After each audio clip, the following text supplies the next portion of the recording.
Welcome to The InEVitable, a podcast by MotorTrend.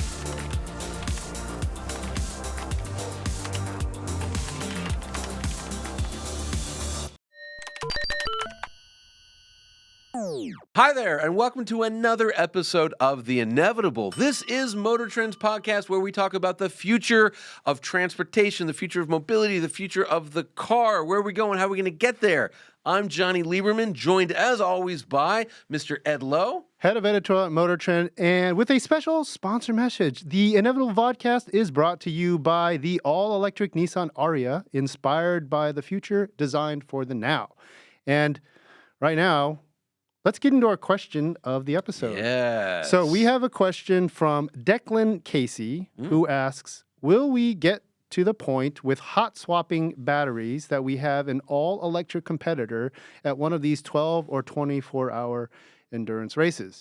I can answer that, and the answer is no. We will not be doing that with hot swappable batteries. In terms of endurance racing? Yeah, or just ever with cars. But it's funny, I just went to the 23 hours, 58 minutes of Daytona.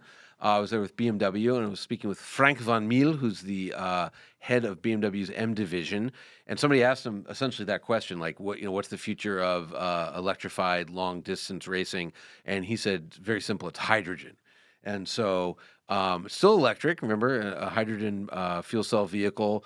It's just creating electricity that flows into an electric motor and a battery that's in the car. And it's much quicker to fill up a 10,000 PSI hydrogen tank than it would be, just for safety and blah, blah, blah, than moving very heavy batteries around. So they wouldn't swap the tanks? You wouldn't see them run in and just change a tank like you change a tire? I don't think, just because of crash and stuff like that. And I just think but you can fill, 10,000 PSI, it fills up fast. Now, for those of you what are you guys even talking about? Declan's question is a good one. It does come from, there was a time, and there actually still is a company in China that I think is doing battery swaps for production vehicles. Tesla flirted with this idea very shortly after introducing the Model S. I actually went to, they used to do these demos, kind of similar to when they introduced the Cybertruck. I went, I don't remember even where. It was up the grapevine, wasn't it? Well, it was at one of their first supercharger stations outside of Los Angeles, I believe, and they had a whole dog and pony show where they had to pull the Model S out, and they showed this thing come out of the floor, and it unbolted the battery pack, pulled it off, and then another one came in, and they slammed it in. And what's interesting, actually, is that the Model S was designed with 4 bolts that hold the battery in place. To do that, right? Yeah. And I think it's a nice idea, and it certainly is being explored for other forms of transportation. I keep sending people links to this Taiwanese scooter startup that is doing it. You pull these batteries out, and they're like the size of a small propane tank, and you just smaller than that. Yeah, you just kind of tweak and screw it in, and then off you go. But to Johnny's point, and just this thing we've been talking about, batteries are so expensive and heavy, and they're so much a part of what makes this the EV and EV, right? How do you manage that? And that became the problem, because the reason Tesla did that, I don't think they ever wanted to be in the battery hot swap business, but California gave them some kind of grant, and if they could demonstrate that it was possible. And they've been criticized for taking the money and never actually putting a swap thing into production. There was an Israeli company that's going to do it, but the problem becomes when you buy a car, and Americans, we buy cars, you buy a battery. And so you go to a hot swap station, well, okay, boom, your battery gets pulled out, charged, put into another vehicle. That guy drives to Texas. Well, now your battery's in Texas, and you have a battery that's from New York. And then it just becomes this logistical headache for no reason. Or now you might end up, what if I would love to go buy a 10-year-old Tesla, go get my battery swapped, and then get a much newer battery and not have to worry about. And we know that batteries degrade, Model S batteries specifically degrade at about 1% a year. So, you're looking at now you got 90% of the range. Hey, in 10 more years, 80%, I got a better battery. But it does change the performance of the vehicle. I think it's kind of a non-starter. Back before there was any infrastructure whatsoever, it made sense. But I think infrastructure is improving pretty radically, and is really going to start improving with the alliance. What's it called? Iona? Iona. Yeah. We'll talk about that. We'll talk about that next episode. But hey, Declan Thank you so much for your question. Appreciate it. If you want to get your question answered, shoot us a DM. Put it in the comments when you see these episodes pop up on your Instagram or on the YouTubes. Comment on the YouTube if you're watching it there. Shoot Jonny a note at Jonny Lieberman at Instagram. I'm at Lowdown, LOHDOWN. You can also email us, motortrend@motortrend.com. Just put InEVitable question in the subject line or somewhere so we get it flagged. And we're sending Declan like a hat or a shirt. Yeah, we'll send him something. Maybe. Something? No? Good question. But yeah, if you want your question answered and maybe some swag, shoot us a note. And let's talk about our guest. Yeah. Because this guy may or may not have designed this car right here, Bugatti Chiron. Yeah. Amongst many other of your favorite supercars. Super legendary dude. I was actually quite scared of chatting with him because he comes off. Just if you go to his website, if you go look up Sasha Selipanov, click on the image button. He's always like scowling, and but he's very metal. You guys were talking all about. We get along great in terms of music. Swedish death metal. Yes, but I think as you'll find, he is actually super thoughtful. Quite soft-spoken, smart as hell. Yeah. And as a Russian mathematician, a car designer of world renown. Just a quick inventory: ArtCenter graduate 2005, and then started at VW. Worked there for I think like 7 or so years, but did everything under the sun as you do at a giant multinational like VW Group, including working on Lamborghini Huracán, Bugatti Chiron. Made his way to Genesis, and then for 3 years, worked on the Essentia concept, which is an EV, very slick-looking Grand Touring EV concept. Big coupe. Yep. And then, landed at Koenigsegg, small company you might have heard of. Yeah, did a couple hypercars for Koenigsegg, including the 4-seater. Yeah, including the Gemera. And then now is doing his own thing, which we'll talk about, his own design consultancy called Hardline 27. So without further ado, ladies and gentlemen, Sasha Selipanov. All right. Sasha Selipanov. Did I get it right? Yeah, you did. Amazing. Amazing. Thank you so much for coming on our show, The InEVitable. Bing. Thank you guys for having me. This is a trip. Let me just say, I'm very intimidated. I have been very intimidated by you because almost every time I have seen you, you've been wearing, sort of a pissed off expression.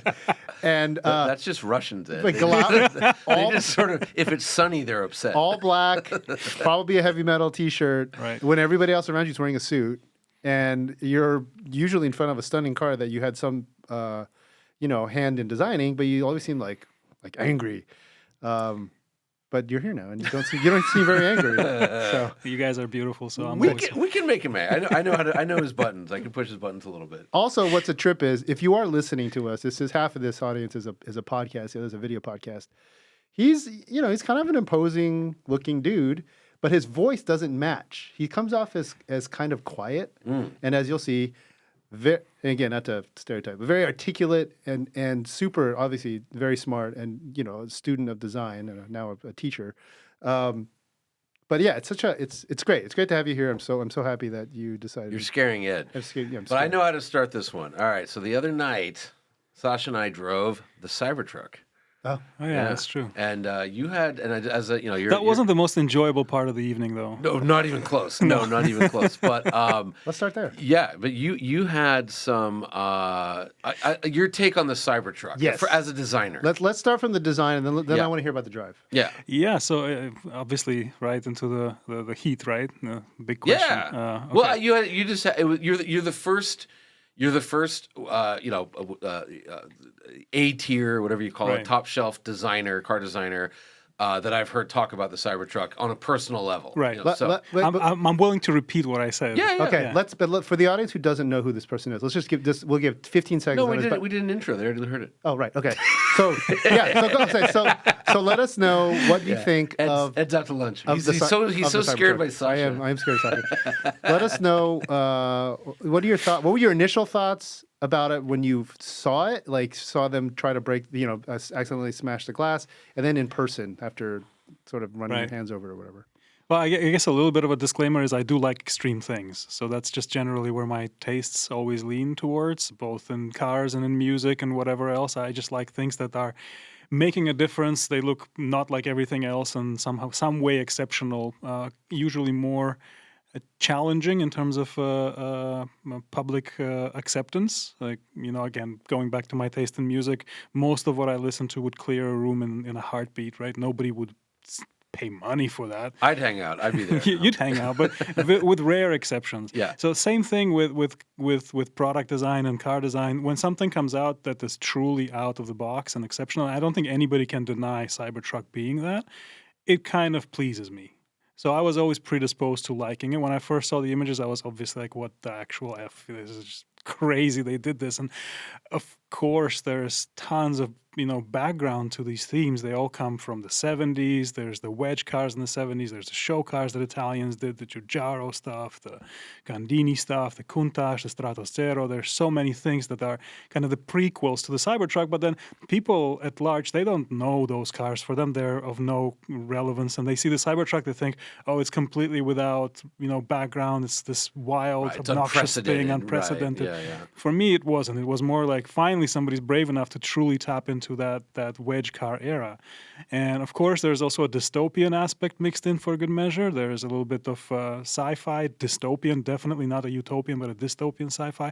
Again, I'm a fan of those books. I like them. So yeah, I liked it. I didn't have any issues with it whatsoever. It's a little bit clumsy. I think that the volumes probably could have been managed a bit better, but it's so pure. It's, for me, impossible to dislike.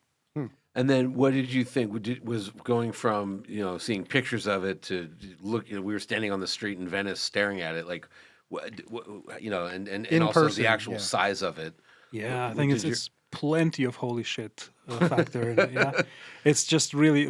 People ask me what is my primary criteria for a hypercar, and I always say holy shit. Right. And Countach. Yeah. Countach. What it means. That's the word yeah. in Piedmontese, right? Yeah. This is the holy shit. Wow. Yeah. And this is what the Cybertruck did for me, and in sharp contrast to the most other, let's say, super hyper whatever cars out there that I kind of look at and go like, okay.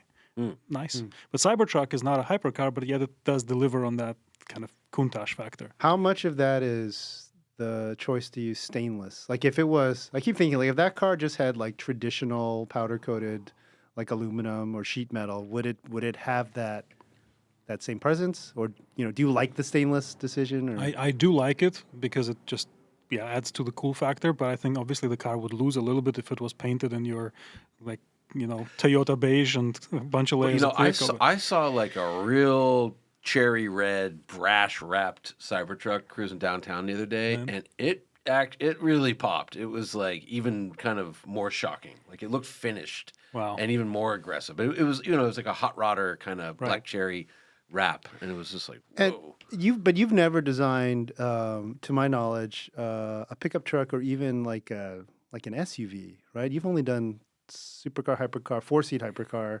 You did. I used a Volkswagen for a long yeah, but you time. did a Jetta. But had you ever considered or penned a small pickup truck or a full size pickup truck? Yeah. So there is a prequel to Cybertruck that I did, which actually looked a little bit similar. It was called the Bertone Pharoah. I don't know if it can be even found online anymore, but probably. I used to have a website called angrycardesigner.com.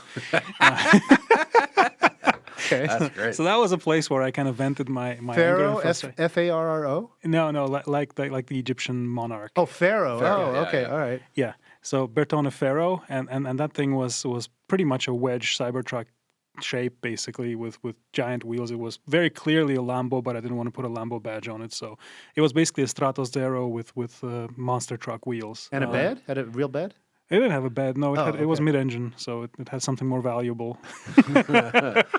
So what do you think? We'll get. But it was similar aesthetically speaking. But if you're asking if I ever worked on a real vehicle that is of that caliber, no, I didn't. In Europe, most of my career, the 2 decades were primarily spent in Europe, and It's just not a market for this sorts of vehicles. SUVs, plenty. I mean, I've worked as a part of the VW design team on everything from Touaregs to you name it. I mean, just Q7s, whatnot. Were you on the original Touareg? No, I joined the company when the second gen was being designed, and I participated in that project. Okay. What do you think, just going with the Pharoah and Cybertruck, what do you think of the Lamborghini Starato? Because it's obviously a car you designed. You were the Huracán designer.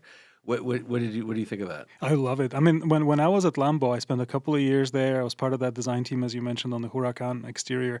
That was actually one of the ideas I was pushing for like crazy. I even have my drawings from back then saying we need to do a proper off-roader. I even had a mashup of an Audi all-road and the Huracán with a big plus sign between them saying we need to go off-road with this vehicle. And I don't know if my original push had anything to do with the car coming to fruition at the end of the day, but I do have a feel-good moment that I kind of felt it was a good idea back then. Well, that might have been actually left out of it because I went in 2018 or 19 to drive the prototype. Right. And they were just basically like, hey, look, we spent a lot of time off-roading with the Urus, and we all decided, this is fun. That's probably the story anyway. Yeah, we've never done this before. Like, we like going off-roading. Hey, St. Agata, we're in a farm. Like, off-roaders, everything, as a Starato means like a stony path. I'll tell you, half the time, you are stuck behind the tractor on a one-lane road there, so if you could just go around, it doesn't... Right.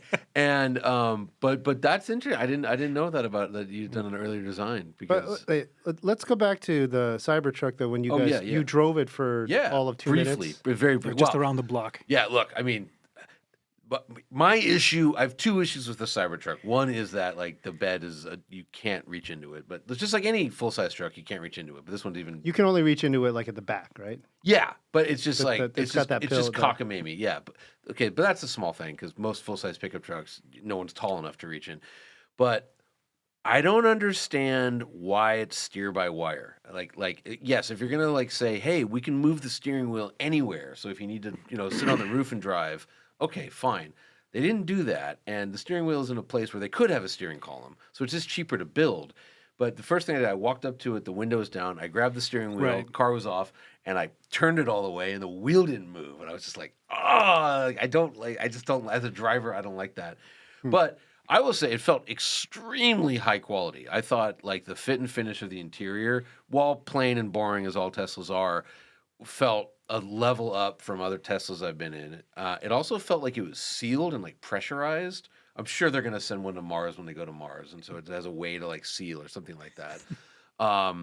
And yeah, once you get used to like the fact that 45 degrees is lock on the steering, which is, I don't know why they would do that, but they did that. Is it variable or is it always 45 variable? degrees? It's variable. Yeah, it must be variable. I don't know if it is. I don't think it because it like no miles an hour. It was lock. I mean, it was crazy. Yeah, the fastest we went was like 40. We literally were driving around until your Sugarfish DoorDash showed up. So, do you like you're mostly known for exterior design, but do you have an opinion on Tesla interior design or Cybertruck specifically? It's very minimalist, Swedish, they say, or. Yeah, so I mean, obviously, I do have more credentials in exteriors than in interiors, but as a design responsible, I've had to oversee many interior designs, and I'm doing a lot of interior work myself at the moment. So it's something I came to later in my career, but I've already kind of some experience under my belt. Right. I like it. I like it very much. I like the minimalism. I like that there's kind of a decluttered space that doesn't have all the traditional layers of automotive interiors where you have, material A coming up against the bezel of material B and moving to material C, and then the elephant's S, like grain texture on the dash. Right. Like all this stuff, like it's just none of it. And for that, it feels really, really fresh. I do think that minimalism and this kind of white space requires a little bit more poetry. Like there is a way to do it even better than they did in my mind. Right. But this is a complaint on a very high level because literally they are the only ones doing something as radical. So for that, hats off. And I do think there's still a little bit of room for improvement, but it's just on a very high level. But would you agree though that the Cybertruck, and again, we were only in it for 10 minutes max, but like the quality of that compared to like a Model Y or even a Model X, I just felt everything felt a little bit better, and it just looked a little bit more polished, I don't know. It's hard to tell. It was dark outside too, and I was just overwhelmed with the proportions and the ergonomics of the cabin. I didn't really pay attention at the smaller details. I would love to do a more thorough. Yeah, Yeah. If you remember, we were there just literally for 5 minutes, maybe 8 tops, right? Yeah, I mean, it was sort of. I don't know. It was Ben from Unplugged Performance. It was his Cybertruck, and he'd already modified it a little bit. Like I think he put different wheels on it already, and he's already Spacers. Yeah. And he'd put on spacers so the wheels were sticking out a bit more. But yeah, I was impressed. Are you having one on order? Or No.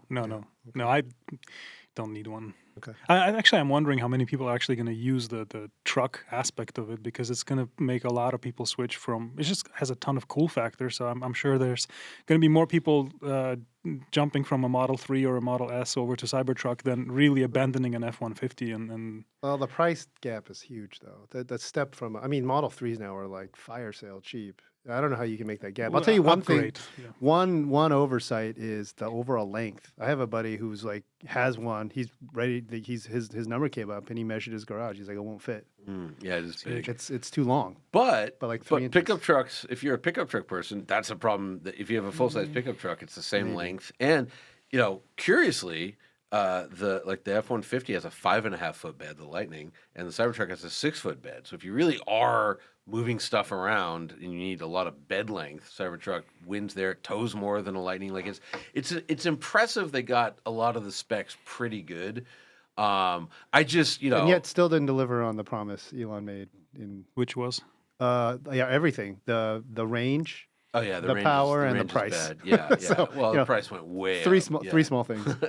Okay. I tend to forgive these things much more than other people, though, because a lot of these promises are made when basically a vision is being unveiled, and then reality kicks in and course corrects a bunch of stuff. So the fact that it's here and it looks something like what they showed in the beginning, and in fact it looks 99.9% like what they showed in the beginning, is nuts. Because when I saw that, I thought this is a plain show car. Now they're going to learn it the hard way. They're going to have to put all this other stuff that we're used to from traditional car design and legislature and homologation and you name it. But no other manufacturer makes any kind of never shows a concept like that and announces the price, the performance, the range, and then consistently fails to deliver the way Tesla has. But Ed, as you know better than anyone else, Elon Musk is uncontrollable. Sure, His I know. PR people Who doesn't have PR? gave up. Yes. I mean, they just... I'm running a risk of sounding like a Tesla fanboy at this point in time, but what the you're- others you're are not doing, bad. You're they're not not bad, promising stuff, but they're also not delivering anything interesting. So great. fair. We never promised, we never delivered. you know? Right. Yeah, sure. safe. Sure. And I like, you said something when we had that crazy... So me, him, and Ben had this like day-long text thread where lots of things were being said that we can't mention. But you were talking about the Cybertruck, and you said, you were saying how you like the boldness and how it's going to like allow other people to take chances. Liberating. And not designers to take chances, but allow the accountants to take chances. Oh, yeah. And that is, you're 100% right there. I mean, I'm really glad it exists. And it's much better than I kind of assumed it would be. Just from a brief drive, like it was a pretty elegant thing. The steering, I Might be the first person to use the word elegant in Cybertruck in the same. That's sentence. true. the driving experience was like it's again. I've never been in a car.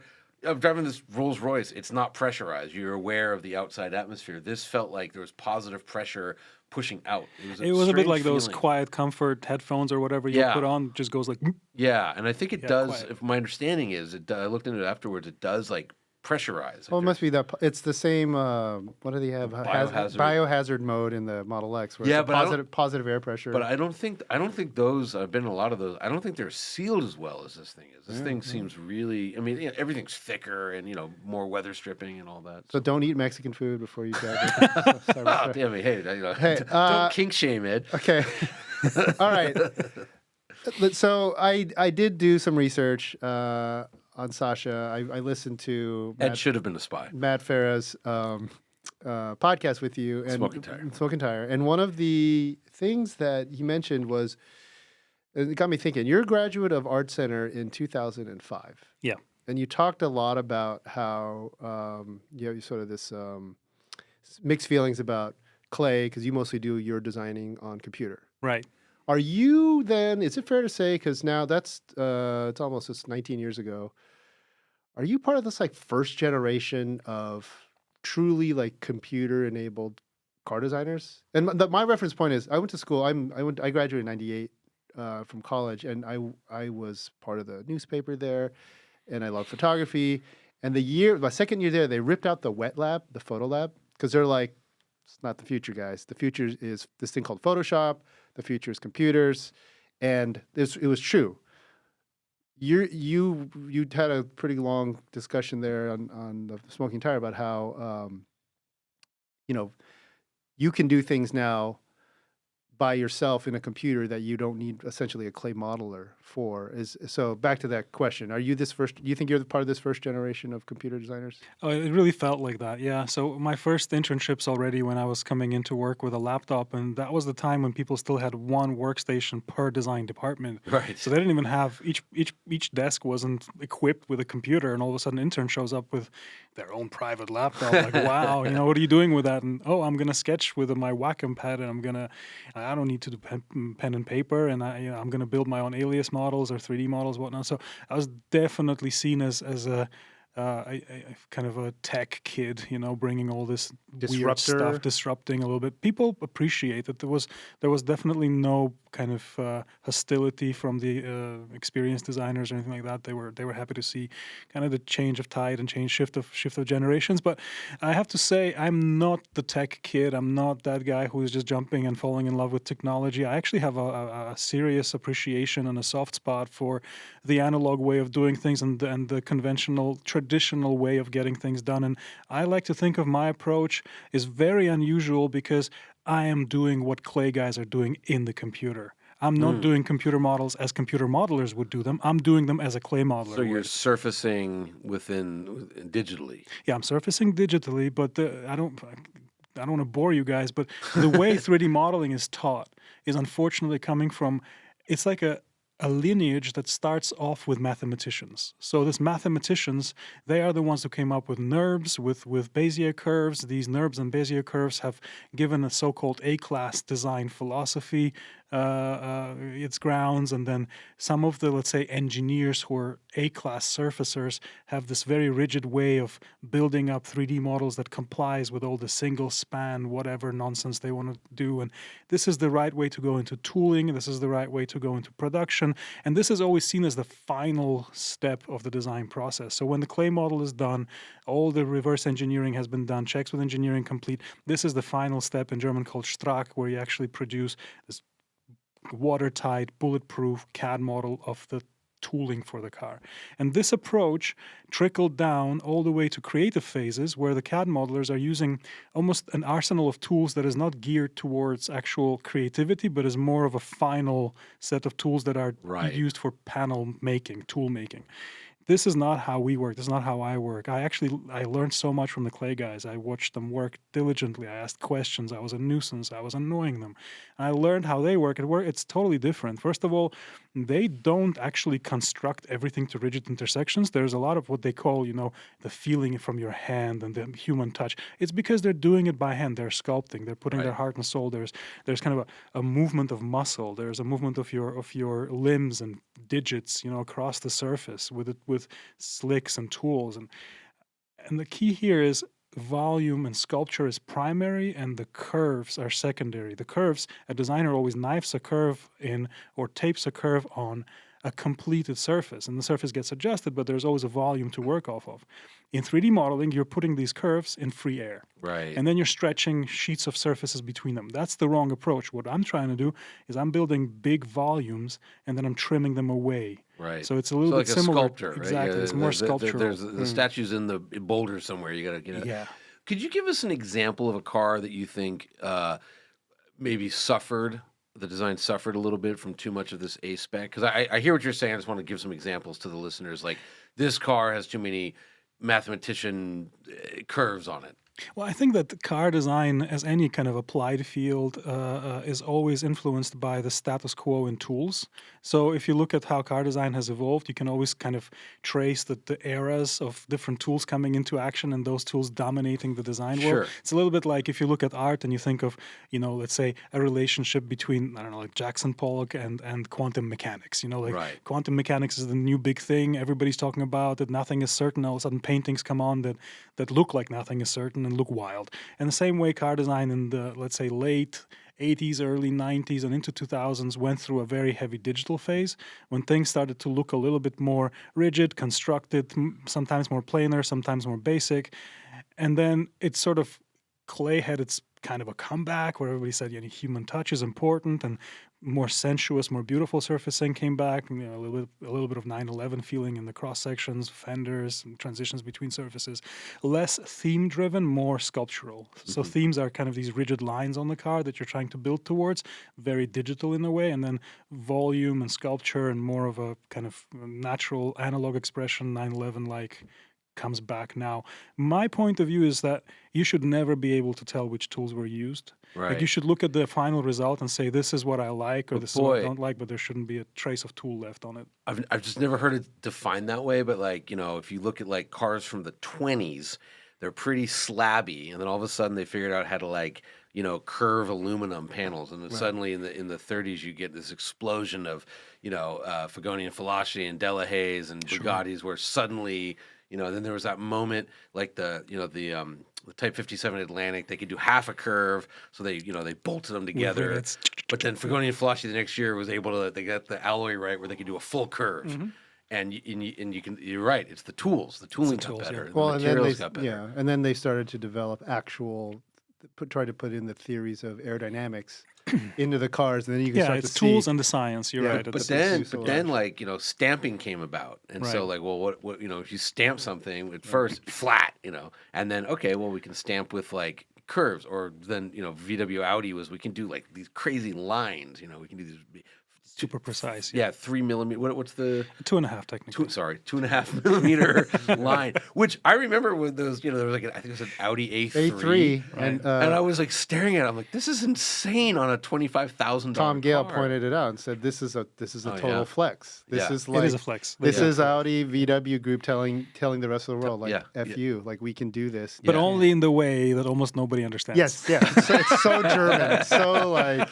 But, again, I don't necessarily see American execs doing this, but I was getting a kick out of it. Like at auto shows, you see all the German execs, like the CEO. With measuring tapes. And they walk around and they stare at like hinges and stuff. No, with measuring tapes, we always had that. Yeah. They would pull out from somewhere a measuring tape and it would start the discussion of like, how could they do this and why can't we do this?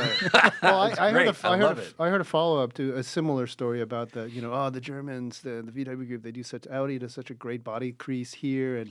And I think Angus told you this, or maybe it was not Chris. Chris Theodore might have said, like, some union metal stamper boss came back and you want to do that? And like had his guys create a body panel with had a seam that was as sharp or sharper, and they're like, you never asked us to do it. You never. We can do this. That was Theodore. I remember that. Theodore. Yeah. So okay. Right. Yeah. Let's. Where'd you grow up? Yeah, kind of all over the place. I was born in Georgia, Soviet Union, Tbilisi.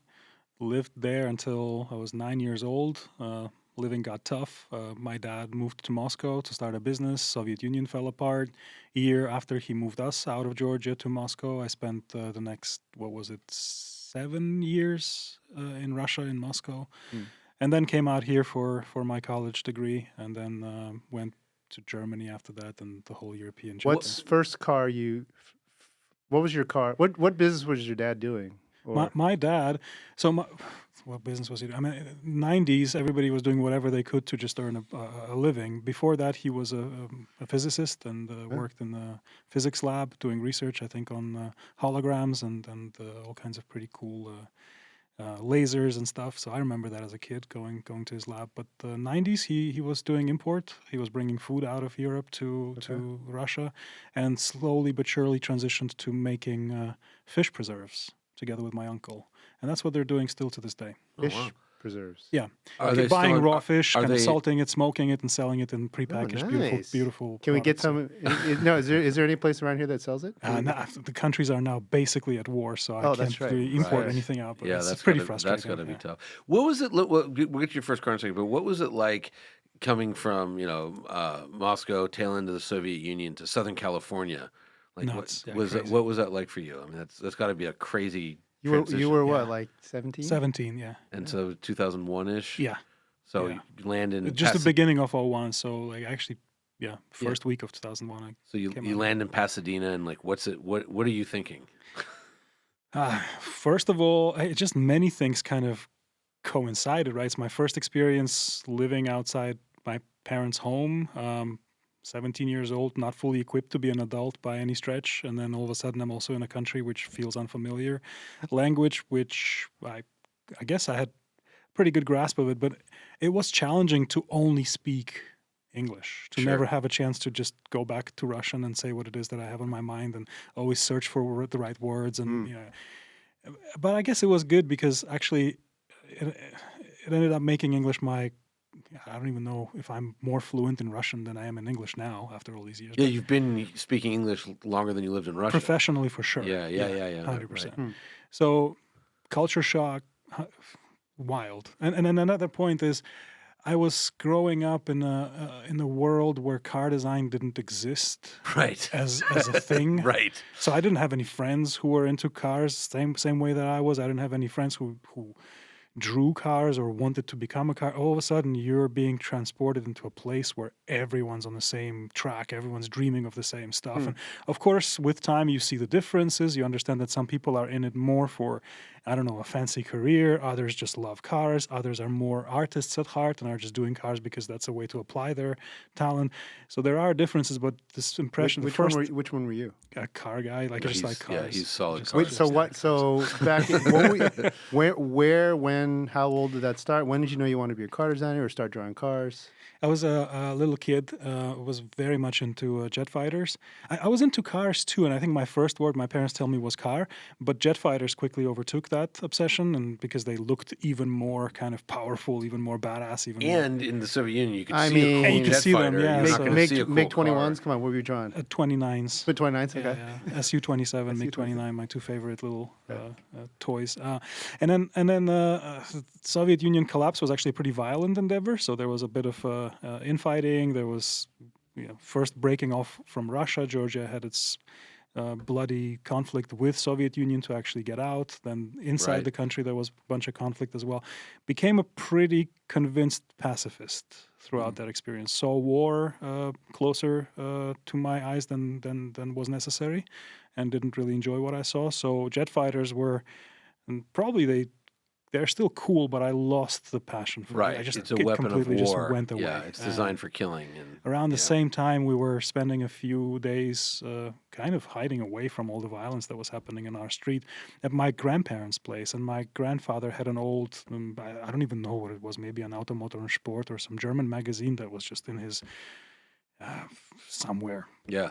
Hidden away. I found it. I started looking through it. In the final pages, there was a picture of a Gilles Villeneuve 126 C3 Ferrari. I just remember seeing it with a number 27 on it, just right here. And fell in love with it right away. I thought that this is better than jet fighters. This is like a jet fighter, but it has stance. Yeah. 'Cause Yeah. What really pissed me off about jet fighters is those teeny wheels. 'Cause that made Right. no Proportions sense. suck. Yeah. And all of a sudden, you got this well-planted beastie thing with just massive Right, tires right. and Yeah. nose cone with The a feet are too 27 on small. it. And Yeah. So you had no real automotive influence as a child because of you grew up in Georgia and Moscow, or did you see? There was some pop No. culture cars. None. None. The best thing you could see, which is actually a pretty cool car, is a Lada Niva. Yeah. Yeah, That was Niva. by far the best Or thing the you could possibly what's it called? The Bahuka? The Bukhanka. Bukhanka. I think Bukhankas are cool looking. But when It's a you're growing Soviet up, VW bus. Yeah. when you're growing up with those cars, Yeah. and Nobody you kind of thinks see how uncool Soviet regime was and how it was Yeah. dying, cancerous, and decrepit. These cars relate to that regime in my Right, mind. Now I right. see like them as cooler, but back then they looked like decrepit pieces of crap that Yeah, were. and I mean they are. I've driven a couple of. They're they were not engineered for performance or comfort. Right. So Jacques Villeneuve's car is one that made the strongest impression. Gilles. Gilles. His father. Yes, Gilles Villeneuve's car. And you were what? 12? 11? No, younger than that. I would say 7, 8. 7, 8. Yeah. Okay. 7. Do you think, real quick though, do you think all car guys, and I don't like that term because it's not inclusive for women, but like car people, They're also car guys. do you think you have to have a moment like that? Because I still remember mine. What was yours? I was 9 years old. I was in Montreal. There was an orange Countach parked in Old Town Montreal on the gray cobblestones, and it was just like I couldn't understand Was what it the was holy happening. shit moment? Yeah, it was like an 82 Countach, I think, 82, 83. So still carbureted, but it had the flares in the wing. It was orange, and it was just. My dad, who loved cars, he let me look at it for like 30 minutes, and I just stood there, and I could not believe. And it was, playing the memory back. It was. I'd never seen cobblestone streets like that before. Like big gray, Old Town Montreal, and then the orange and the contrast of it. Like it was because Old Town Montreal is like not medieval, but for North America, it's a pretty old looking place. Right. And that was a spaceship, because Sure. it was 83, so I was 8. Yeah, you know what I mean. So it was like a Star Wars vehicle, like Luke's land speeder or something. Right. And like, do you have to have that to like and like mess your brain up, where all you think about is cars? I do think so. I know people who didn't have that kind of moment, who grew up in a family where a Countach was part of what they owned. Oh, right. And they are Yeah, car yeah. guys, genuinely, but they lack this childish wow kind of excitement about things. They're kind of taking things, it's like business as usual. So yeah, it's another hypercar, okay. I was trying to explain this to a kid. He's like probably 27 or something like that. But I used to, where I lived, there's the hills that separate Tio from Camarillo. There's like some rich houses up there, and I'd ride my bike up there because there was a green Yalpa, and this green Yalpa never moved. It didn't run, but I didn't know that. But it was a green Yalpa. It was there every day, and back then, there wasn't a Yalpa poster. I could buy a Countach poster.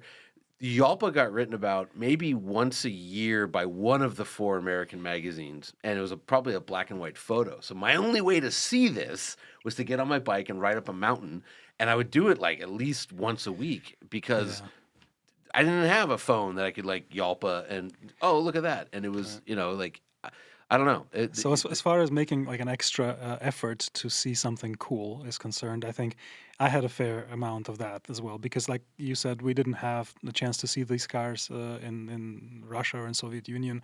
Early 90s as well. I mean, people, when they got money, they just went out and they bought like rich stuff, but they didn't buy cool stuff. Yeah, like nobody bought like an old Countach. Mercedes. They would buy like the biggest Mercedes money could buy. Right, And then right. you saw a bunch of that on the roads, but it was not inspiring to me.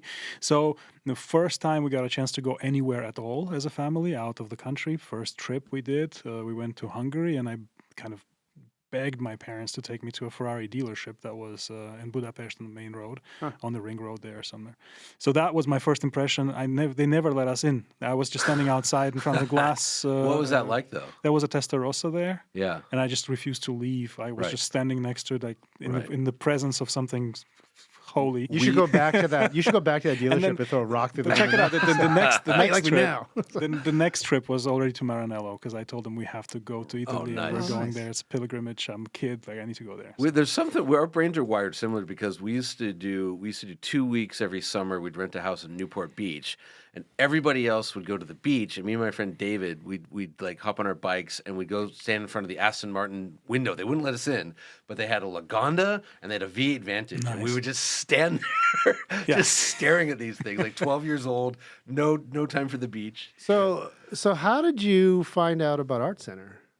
Like, it's funny because most people in California don't know that they have No. in their backyard is like this epic school for automotive or Factory, vehicle yeah. design in general, but specifically transportation design. I owe a lot of that to my parents because they took my hobby very seriously. They took both my brothers and my hobbies very seriously, and he's now a very well accomplished composer writing scores for movies, and I'm designing cars. So they took hobbies seriously, and something came of it. But so what happened was they realized. And you guys also had some talent. I mean, let's. Well, I don't know about that. I'm not so confident want on to- my end anyway. Yeah. But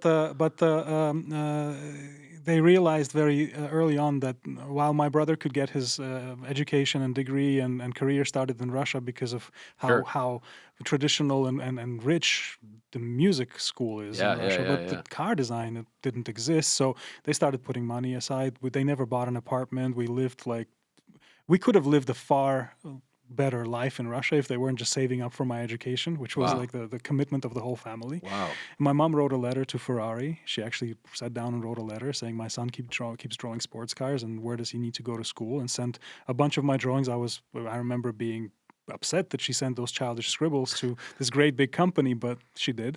And we got a response with a bunch of schools listed there, and checked out a couple of them. And CCS was another option, and my parents didn't want to have their 17-year-old son in a pretty, bad neighborhood in Detroit. I was gonna probably get into some kind of trouble there, and they picked Pasadena out of safety. Okay.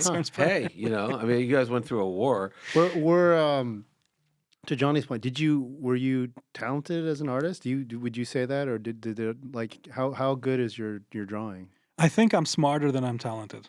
I think that's primarily where anything that I ever accomplished comes from, is because I know how to kind of apply my brain to things. I don't think things came easy. Like, I don't remember anything coming easy. I know I've met people for whom drawing is kind of second nature. They're really good at it. I found my own sort of handicap, poor man's drawing style that ended up being very, very powerful because I only used black and white. I only used two colors, and that became kind of trendy in itself. People liked what I drew, but it only was that way because I didn't know how to use color. I'm actually a little bit colorblind too, so I never really understood how colors work. Which colorblind do you have? Like desaturated greens and reds. Okay. They kind of all green, blend red, in together. Yeah. But so I had nothing came easy, and I don't think there was any particular talent outside of being good with my brains. I think you're being modest. But so we talked to the two students from ArtCenter. Yeah, Maddie and Preston. Yeah, I think we when we were at the ArtCenter show, you must know Maddie. That first year she describes where you just spent like all year at ArtCenter drawing circles and squares and stuff. Was that hard, easy? Was it like they break you down into little bits, like from a basic skills perspective? So I almost failed everything at ArtCenter. Really? I was doing pretty badly those first couple of semesters. First of all, I don't really work well with authority in general. So when something gets told, must. So right to the Volkswagen Group is a natural fit. sorry, go ahead. Pretty much. So I did have like a close encounter with the possibility of being kicked out of school for almost failing everything.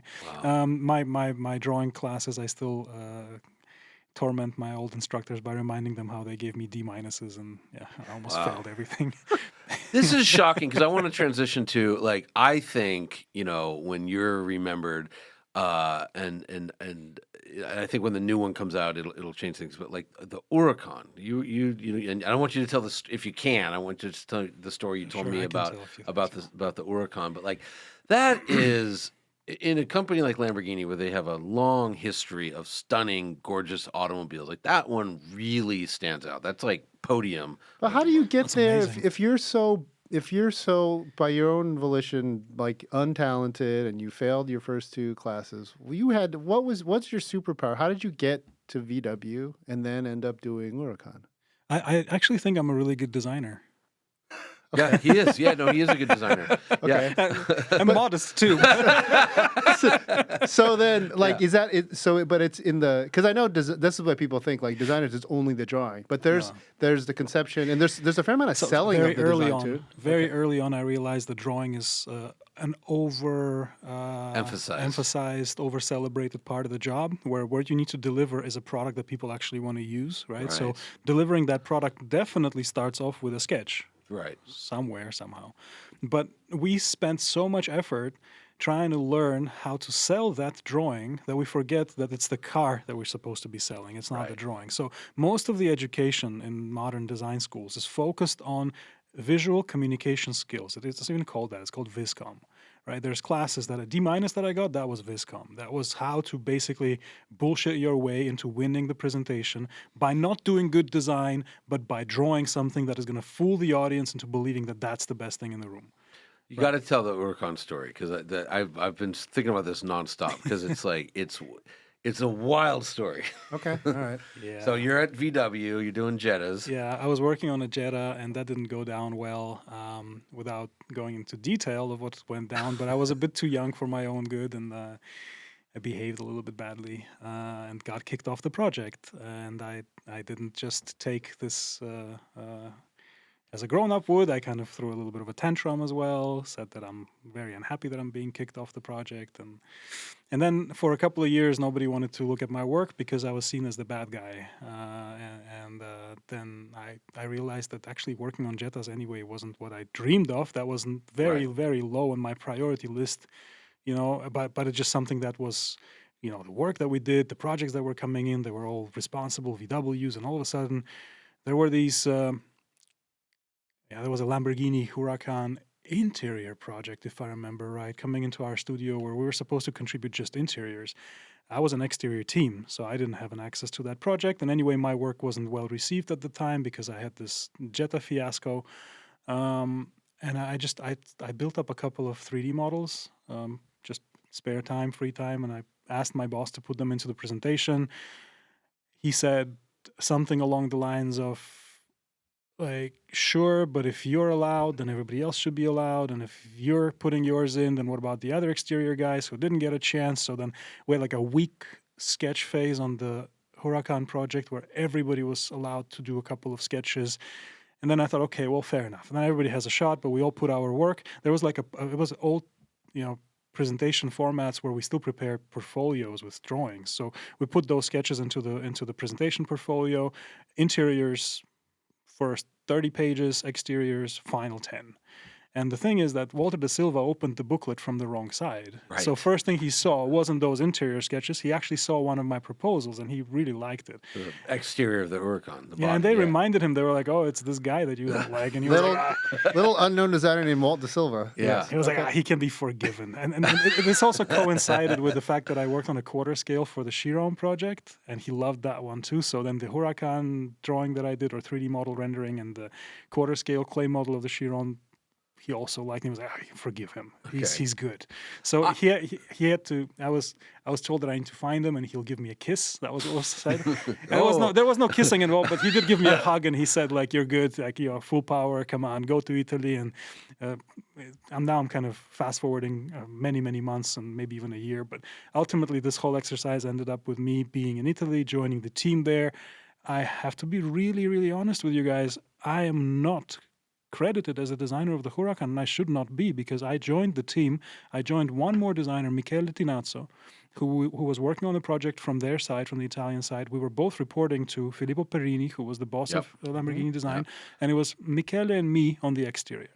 My design proposal was brought in as kind of a, look what they did in Germany, let's do something similar to this. But Michele also had his ideas. So in the end, it's a synergy of Michele's work and my work on that car.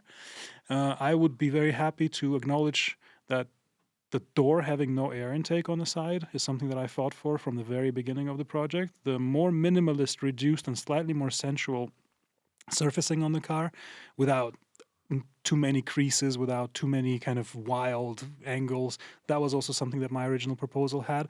That front with these two shovels, that was also from my proposal.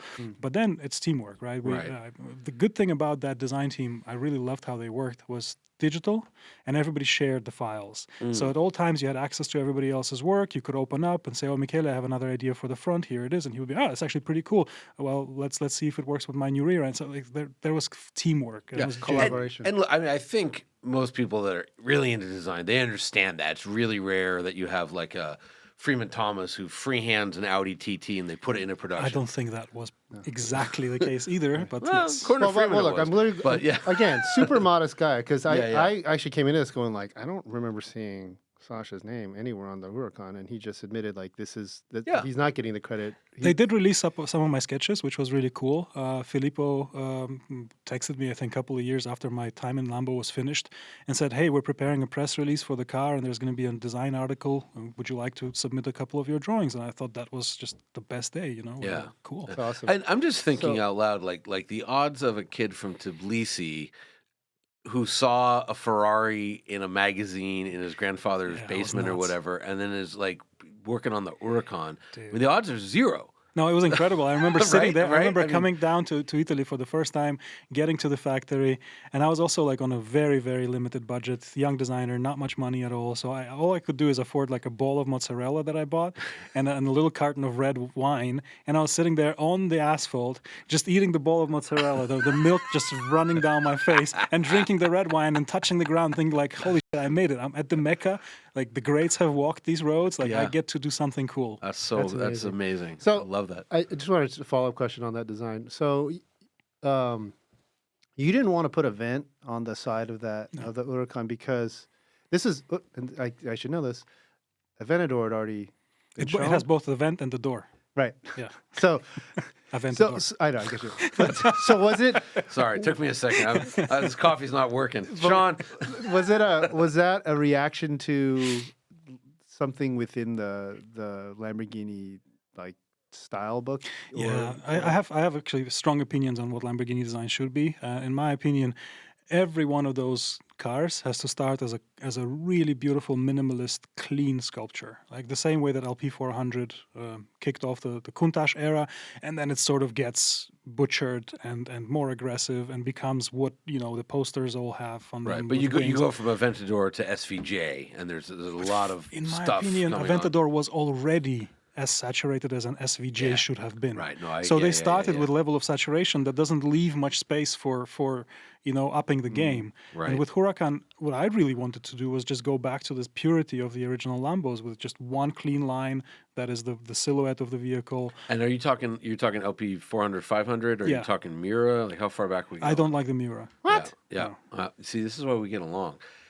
The Miura is very pretty, but to me, it's intellectually dishonest because it's a mid-engine car that looks like a front-engine car. It happens to be beautiful, but they could have put an engine in I the don't think front. it's beautiful. I really don't like it. I think no car which has A-pillars wider than track can be beautiful. You can't have cabin wider than your track. It does look weird from certain angles, It just doesn't ride on the right platform. Like that car, first of all, it works inside view beautifully, yeah, that's but in three-quarter views it just falls side apart view is completely. great. Yeah. Side No, view- no, you're- GT40 Mark II Yeah. does a much better Miura than Miura. All right. Yeah. Okay, so but you're saying because I've said this forever that Lamborghini only exists because they happen to put the Countach into Countach, production. 100%. If the Countach had never been in production, they would have been Bizzarini 2.0. Probably. Nobody would have cared that they went under.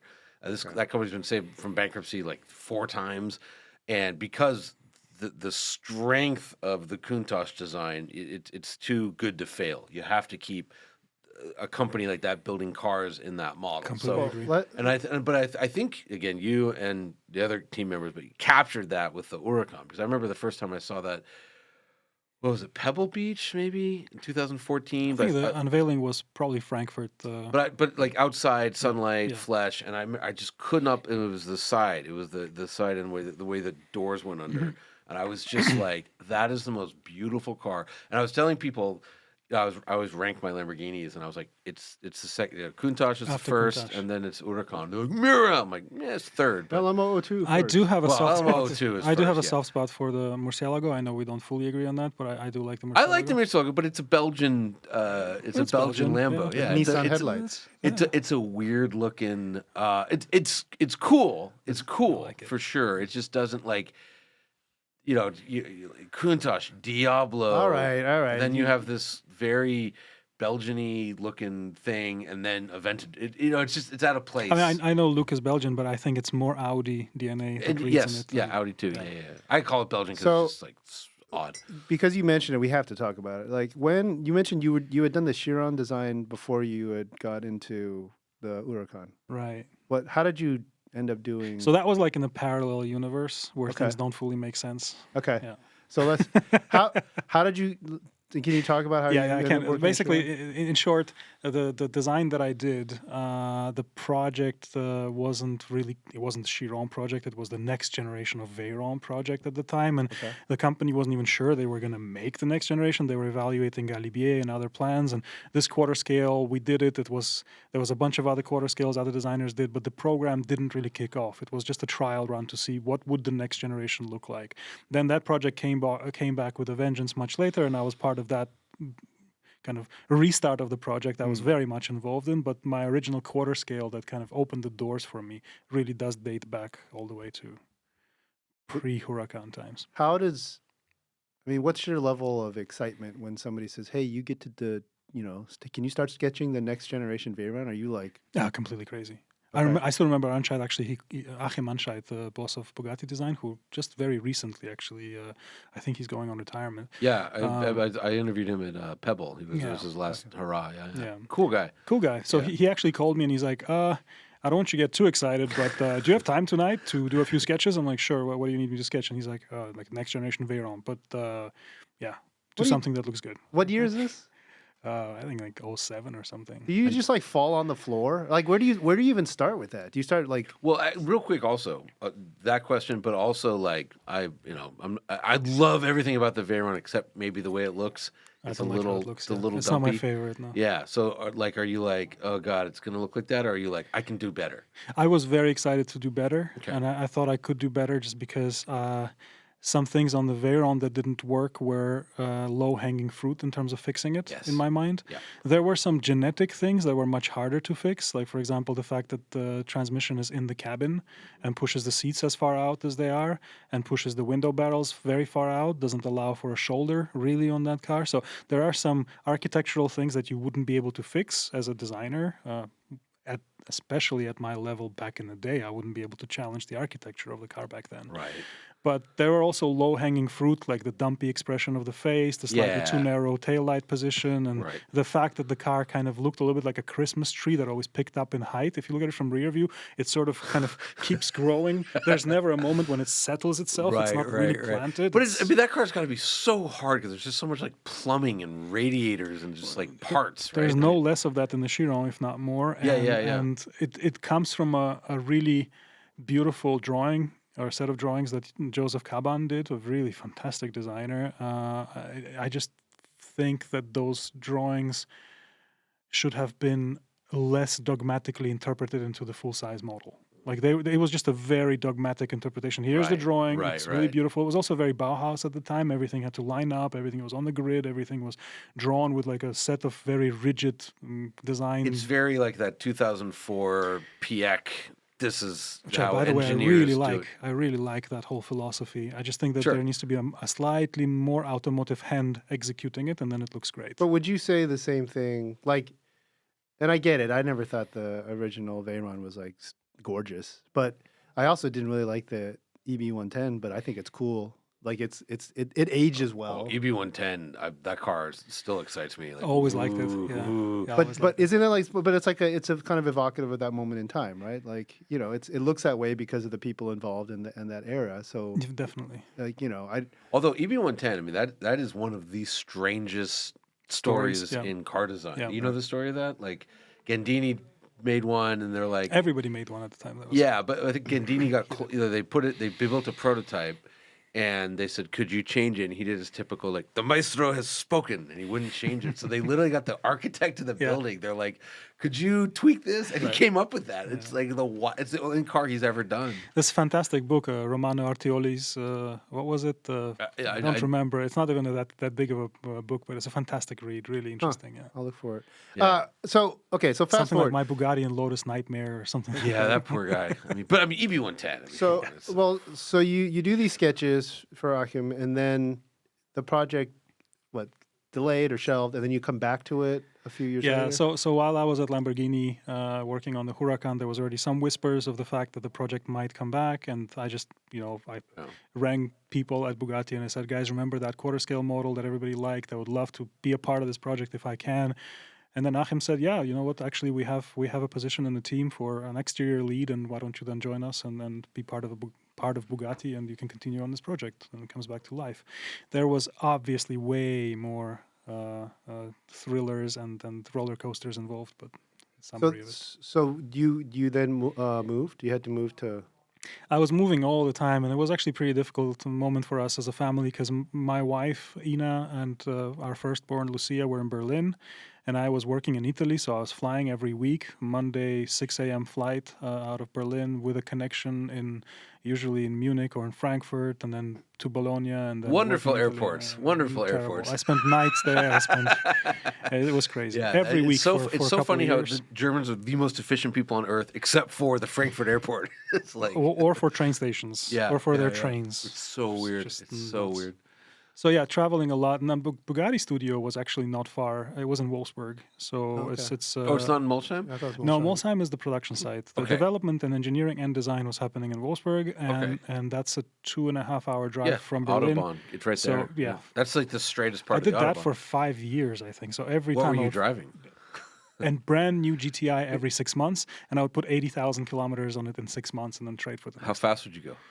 All the time 250. Nice. You should have been part of the Well, that's captured. kilometers. You Yeah. should be No, the but captured. still. He should have been the captured test fleet for VW, like a quality engineer. I mean, like, I remember driving from Autostadt Wolfsburg to Berlin, yeah. and I was like, why don't I have a Veyron? I was in like a diesel VW. I've done that drive in the Veyron too. And I'm like, this is the most wide open, unpopulated, 4 lanes each direction stretch of Autobahn on the planet. 'Cause Okay, you gotta Johnny, get that you were on a good day. Yeah. There's usually Oh, a really? lot of traffic going to and from Poland there, and a lot of commercial traffic too. So you're fighting for dear life. I remember I had to stop on the side of the road and rub dirty snow into my face to wake up while going 250. So you're going 250 and you realize you're falling wow. asleep, getting off, rubbing cold snow. I just was like, I'm dying. It was the first time ever in Germany without a fast car. I'm like, who knows what a diesel VW could do? Very Okay. slow.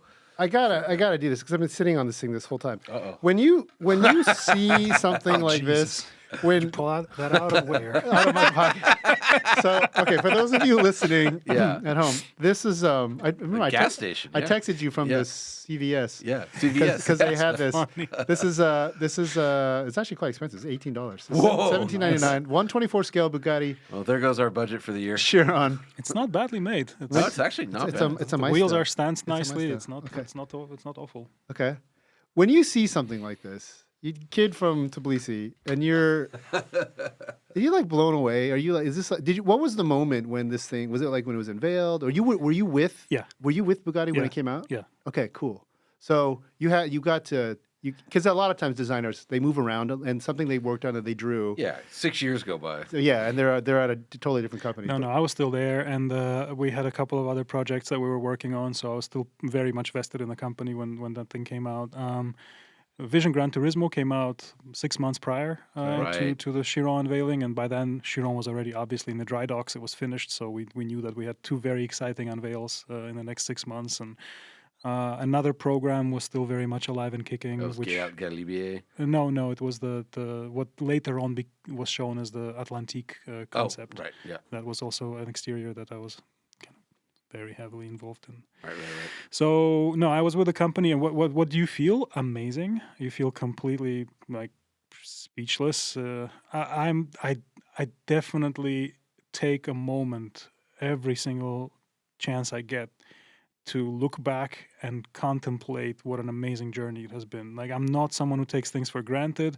I don't just say, oh, well, whatever, another Right. project. Right, No. For me, every one of these moments is like kind of earth-shatteringly like significant, and I do have trouble sleeping before and after, so it's an emotional kind of high that you get, but it feels amazing. And then especially seeing the little toys, I do think that my personal primary market is the child. Yes. That's really the person I'm of working course, for, right. both within and without. and I think that if the kids like what you do, chances are the grown-ups will also have that inner child in them somehow awakened. So Do your toys is a big kids? deal. Do your kids like what you do? Do Yeah. they appreciate it, or are they like, my dad's? I don't know, because they were kind of born into it in a way. So Lucia, the older daughter, she has an A-scale Lego of this thing that she put together, and she loved it, every bit of it, and she has it on her shelf. And she is into architecture and doing a lot of 3D modeling, so she's definitely picking up at least the inclination set, towards arts and design. My younger daughter is into physics and science, which is also a huge part of my kind of interests as well. So they do take their hobbies from me, but I don't think that they realize what an exceptional. They're not car guys, right? I mean, like Christian Koenigsegg coming over for dinner doesn't shock them. They're not like, oh my God, we can't believe this guy is over for dinner. They're like, oh, Christian's coming over. Okay.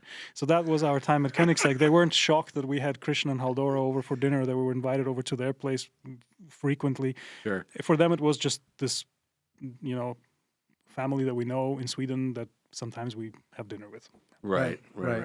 Huh, It's funny though what you said about the child because Mitja Burkert when he's I've known him since Porsche days and he's the head of design at Lamborghini now. But I remember like when he got the job, I ran into him and I'm like, look, I go whatever you do for the next V12 because the Aventador at that point was a couple years old, but I'm like. All that matters is if a 12-year-old looks at it, they have to jump in the air, scream, and spin in a circle. That's all that actually matters. 100%. And he was like, okay. And the problem that I see today is that Cybertruck does more of that than It a does. Lamborghini. Yeah. Hey. And this is where I feel like lost opportunity, guys. Yeah. Flat glass on Lamborghini, flat panels. Come on, do an 8-bit Lamborghini. No, you're absolutely right. I mean, it is a showstopper, and that's what Lamborghinis did. I mean, they stopped you. And I remember I was just writing about it the other day. Like the first time I saw the last gen Maserati Gran Turismo in traffic, it was like this beautiful thing, and a bunch of refrigerators whizzing by around it, like washing machines and dryers, and there was this thing, and it was whatever it was as a car, but I mean, God, it was beautiful, and or I remember seeing like a DB9 in traffic from the back. Stunning. Yeah. Like the surfacing on that, the rear 3/4 might be the best ever. No, it's just right? gorgeous it's just exterior, Ian Callum at like his full powers, right? And like it's the 12-year-old in me that gets like excited about this stuff. Yeah. And so transition from 12-year-old stuff to 12-year-old stuff. Koenigsegg, we got to touch on. I mean, that's but before you jump to Koenigsegg, you did an interlude. I do these great transitions in this guy. Yeah, I'll pull you back. You did an interlude to Genesis, right? Okay, and you worked on. I remember it was the New York Auto Show debut. Essentia. Essentia, Right. yeah. Beautiful. How long were you there? Just under 3 years. Under 3 years. That didn't entail you going to Korea. Were you working on Korea? Well, the original plan was that we would move to Korea, but then they ended up offering me a job in Germany and my wife a job in Germany too. So we had 2 jobs that were offered to us in Korea, but we said we weren't ready for family reasons, relocating our kids, kindergartens and schools and all. So they offered us jobs in Germany, but it was such a high mobility and travel intensive job that I was in Korea. 1 year, I counted something over 30 times in 1 year. Wow. I think over the 3 years, That's a lot. probably 50, 70 times in Korea, like every other week on average, Korea. Are you a million miler? Do you have million mile status? I had every kind of status at that point in time. I haven't kept up. I don't even know. Maybe some of those still exist, those points, but I just don't know. Wow. Okay. Wow. So you're done with flying, it sounds like. And that was Sangyup or who? Luke. Luke, you were Luke working with Donker-Volker. Donker-Volker, yeah. Sangyup, of course, I also worked a lot with him, but the primary contact was Luke. When I was leaving VW, we were in touch, and he said, "Why don't you come to Korea? I'll show you what we're up to." And it was very impressive, obviously. A huge industrial powerhouse, just a monster of a company. With designers given a World-class lot of freedom, designers. but a lot of freedom to be world class. Absolutely. Because there's, look, you can hire anybody, but if you handcuff them, they're handcuffed. But I'm just, Yeah, I always think of it this way: if you have like a beautiful growing, flower out in the garden, you just take it and put it like in a dumpster, and then you're surprised it doesn't grow anymore. Well, it's not the flower; it's the Right. it's the rest of the environment. Right. So no, it was good times, 3 years. But to be honest, I always had a sports car itch. I can do other stuff too, and I'm happy to do it if there's a sports car on the menu somewhere, at least down the line or within my grasp. But we did the Essentia. I was very, very happy. The team I put together, I think we did a really nice job on that car. Gorgeous it was car. Well Gorgeous received. Thank you. And then I was really excited to put that into a production program, and somehow I wasn't seeing that coming together. And then just the feeling that I'm very wary of time in general. I'm under pressure, kind of self-imposed pressure. that says if you don't think something's working out, then you just better do what your heart tells you. And sports cars, I was in touch with Christian for many, many years, starting with my ArtCenter times. The first email between us, I sent him like 03 or something like that. Okay. So transition to Koenigsegg. What did you think of like the CCX, like the first Koenigsegg? Yeah, what was Koenigsegg doing in 2003? The CCX? No, CC8. CC8S. Sorry, CC8S, which actually I really liked. Later on, I met all the people who worked on it, and actually some of them I met at Bugatti. This clay modeler Ian, he worked at Bugatti, and I talked to him a lot about Koenigsegg, and I liked the car. I thought it had a lot of original DNA that wasn't from other car makers. Although said, I do know where some of these themes come from, 917, this and that, GT40 Ford, but it's also through such a strong Scandinavian prism I was going to interpreted. say, I see so much like, it's going to sound crazy, but like Saab 9.6. Right. It's like a Saab Hypercar, 9.4. You know what I mean? Like the old, just kind of. But for example, that front shoulder, the way it kind of moves into the headlight area and into the front bumper, that's a GT40 corner, basically. Like, I've built that corner many times, and I always look at GT40 for the way that's constructed. Cabin, this kind of teardrop cabin with a wraparound, has a little bit of 917 genes to it as well.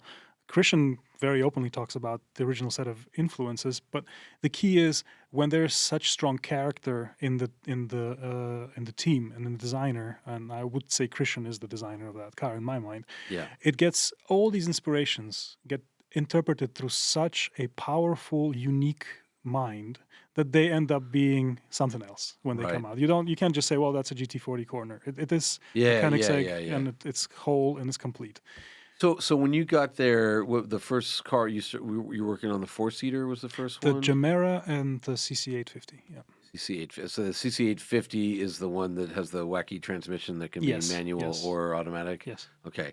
So what's it like when Christian says, "Hey, we're gonna do a 4-seater"? Like what is your mind? So that was a really crazy story. That was a nuts story. Because that's a wild car. I mean, it's wilder than you think. Okay, yeah, please. So what happened was I met him in Geneva. We met a few times, but that one particular Geneva motor show, when I said, "Look, I'm actually going to be leaving Genesis. I don't think it's the right gig for me."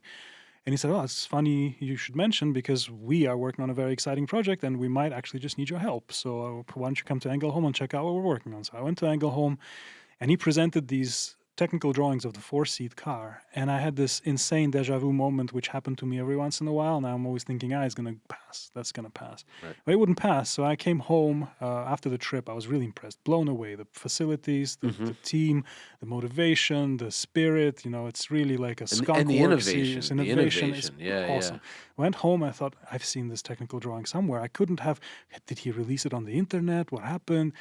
And then I found an old hard drive, 2007, April date, save date, a drawing that I did, a technical drawing made out of Road and Track package drawings that they used to publish. Remember those? Yeah. I had made a 4-seat Koenigsegg with mid-engine, 4-wheel drive, 4 seats, really? Koenigsegg wheels and all of that. And I screenshotted the save date and the picture of what I had drawn and sent it to Christian. I was like, what? 2007. This is wild. And he's like, dude, I actually came up with the idea of building that car that time. And it's funny, you always hear the term the collective unconscious, but it's Can you mind if we publish that drawing? I can find it for you guys for sure. Okay. Yeah, Well, sorry. Cool. When you mean technical drawing, like literally, like was it plan view? No, or it was is a side view cut through where you see the occupants, the way they're packaged. You see the drivetrain, you see the 4-wheel drive, and what gives it away is a Koenigsegg. It has CCX wheels with Koenigsegg logos in them. So. And now, did Christian showed you a same like a side view? Christian showed me also a side view, which was very similar, and he was like, "Okay, this is destined. It's meant to be. You have to. Let's do this." Was yours a 2-door? There was no doors. No doors. In my drawings, it was just the 4-seat side view, mid-engine, very clear. And he was convinced that the Gemera needed to be a 2-door? Yes. Okay. Yes, very much. And why? I'm just like, why not? If you're gonna have 4 seats, why not do 4 doors? I can explain it from a few different angles. First angle would be to say 2 doors is always more exotic and more hypercar-like. Second, they have a really cool door, and it's just very tempting to try that door on a bigger scale. I think it's very tempting.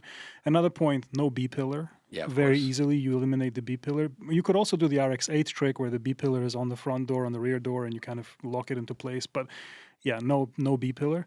And I think, what was another point I had in mind? Yeah, the holy factor. Just the wow. Right. Did you come up with right. the name, the code name, the tiny friendly giant? No, that's Christian. That's Christian. Okay. The is that your first production hybrid car that you worked on? Essentia was a concept. Essentia was electric concept. But is this your first? We have to talk about the E and the V and InEVitable. Oh, he's got a great take on this because when at our art center he gave a lecture and it was very cool. But is this the first time you were working on something other than a pure internal combustion engine vehicle? No, it maybe was the first time that something that I worked on actually made it to the show stand. But I obviously, the ratio of success to failure is something like 95 failure, 5 success. So for every 5 cars that every designer's career ends up bringing, there's 95 that just never materialized. Okay. Yeah.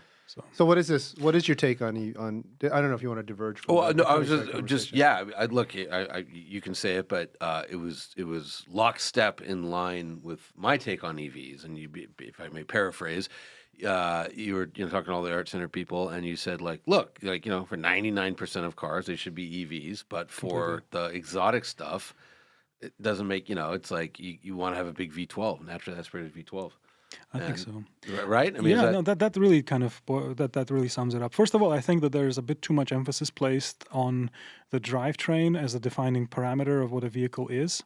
In my mind, whether an iPhone has an LCD or a TFT or an OLED or a mini LED or whatever, that's nerd speak. Right. The fact of the matter is it's iPhone and it does things that iPhones should do. Right. And that's what the customer sees and that's what they appreciate. So in my mind, the idea that EVs are somehow a marketable entity is not very relevant. I want to talk about what the car can do. Right. What kind of unique features does it offer? What are the new safety innovations? What are the use cases? What could you do with it that you couldn't do with the previous one? And if it has as part of its innovations zero emission, that's great. Whether it's achieved through EV or whether it's achieved through biofuel or whether it's achieved, I don't know, I'm not a scientist, but there's got to be other ways of doing it. It's the zero emissions is an attractive component of it. And another point is people really think that electric drivetrain opens up new horizons for designers and for engineers. I don't think so. I think internal combustion engine is so downsized these days, so compact. Most of the time, we're really only talking about maybe 20, 30 liters of frunk space. Right. Who uses that? Nobody really uses that. But the fundamentals of car packaging and layout have to do with crumple zones in the front, have to do with the overall vehicle mass and how much safety you want to provide here, there, everywhere, vision angles, homologation. There's so much that goes into it. So if you just say, here, we've swapped out ICE for EV, it's a brave new world, it isn't. The car's still predominantly the same. But what about the skateboard chassis, the lack, you don't need a transmission tunnel, batteries in the floor, all the mass is going to be low down. I mean, all this stuff seems to favor supercars. Front wheel drive vehicles also don't have tunnels in the floor, or don't need to have a tunnel in the floor, right? Because you're just doing all your business in the front end. For hypercars or for sports cars, okay, low center of gravity is definitely a good thing. But I'm going to try to make a point here that outright performance isn't a differentiator anymore for hypercars. Oh, sure. That isn't what... Up until very recently it was, and bragging rights came from numbers, and you could say, well, I could do this corner with, I don't know, this many Gs, and I'm pulling that. Pininfarina Batista and the rim man showed up, and it's like... The Plaid. I mean, honestly, I don't think those cars really. I'm thinking Plaid. Okay. I'm really thinking Plaid, really. You guys got to drive that Batista, though, because it's like...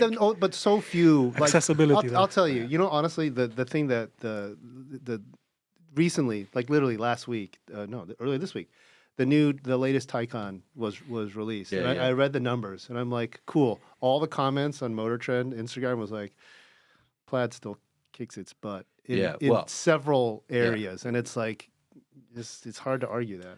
Yeah, well, trust me, there's something coming from Porsche that's gonna no doubt, it's gonna slaughter. No doubt. But just the level of excitement for me, I'm not speaking for everyone, but for me is finished. I'm not excited about another 1/10 of a second shaved off from your 0 to 60. Because I still am. Like I mean, again, when I became conscious of 0 to 60, it was like a Mustang at the time could do 0 to 60 in 12 seconds. There was this thing called a Shelby.